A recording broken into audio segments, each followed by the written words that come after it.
नमस्ते प्रणाम हर हर महादेव गाइज। फिर एक बार पावर स्टार पवन सिंह का नवरात्रि का दूसरा गाना जो है वो रिलीज कर दिया गया है, जिसका नाम है दुलरी मैरिया। इस गाने का पोस्टर आज से 2 दिन पहले छोड़ा गया था और इस गाने को आज सुबह 6 बजे रिलीज किया गया है। आपको बता दें कि ये गाना जो है वो वेब म्यूजिक के कंपनी से रिलीज हुआ है और गाने ने आते आते अपना एक रिकॉर्ड बना दिया है। जी हाँ दोस्तों, बने रहे इस वीडियो में अंत तक। जानेंगे आज की इस वीडियो में कि आखिर पवन सिंह का गाने ने आते आते क्या रिकॉर्ड बनाया है। भैया ये गाना जो है वो 6:30 बजे आता है और गाने के आने के बाद ही इतनी तेज़ी से जो व्यूज़ है वो चले जाता है और इतना जल्दी जल्दी व्यूज़ बढ़ता है कि ये गाना जो है वो ट्रेंडिंग में आ जाता है।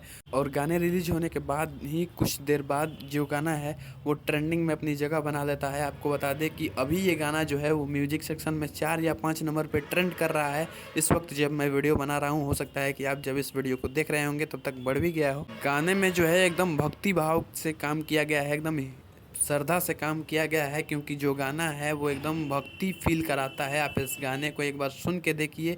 इसमें जो म्यूज़िक है और लिरिक्स है वो इस गाने को और ख़ास बनाते हैं, क्योंकि जो लिरिक्स और म्यूज़िक है इसमें म्यूज़िक प्रियांशु सिंह का है और लिरिक्स जो है वो रोशन सिंह विश्वास का है और पवन सिंह की आवाज़ में ये गाना है।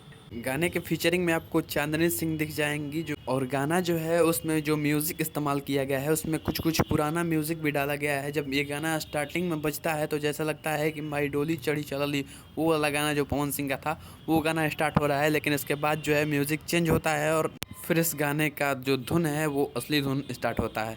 गाने में म्यूज़िक और लिरिक्स पे काफ़ी मन लगा के काम किया गया है, काफ़ी बेस्ट बनाने की कोशिश की गई है, क्योंकि गाना जो है वो वेव म्यूजिक के चैनल से आ रहा है। और आपको पता ही होगा कि पवन सिंह का कोई भी गाना जो है वो वेब म्यूजिक से आता है। अभी कुछ दिन पहले जो गाना आया था वो सुपर हिट हो गया है। मतलब कोई भी गाना वेब म्यूजिक से आता है, तो पिछले साल भी नवरात्रि का गाना वेब म्यूजिक से आया था, वो गाना भी आज सुपर हिट है, सातों बहनियाँ अली। और उसके बाद ये गाना मुझे लगता है कि इस नवरात्रि का ये गाना जो है वो सबसे सुपर हिट निकलेगा। मैं अपनी बात करूं तो मुझे तो बेसिकली ये गाना बहुत ज़्यादा पसंद आया और इतना ज़्यादा पसंद आया कि मैं इस गाने के रिलीज होने के बाद जो है 40-50 बार सुन चुका हूं। वैसे आपको ये गाना कैसा लगा कमेंट करके ज़रूर बताना। मिलते हैं अगले वीडियो में, तब तक के लिए जय हिंद, वंदे मातरम, हर हर महादेव।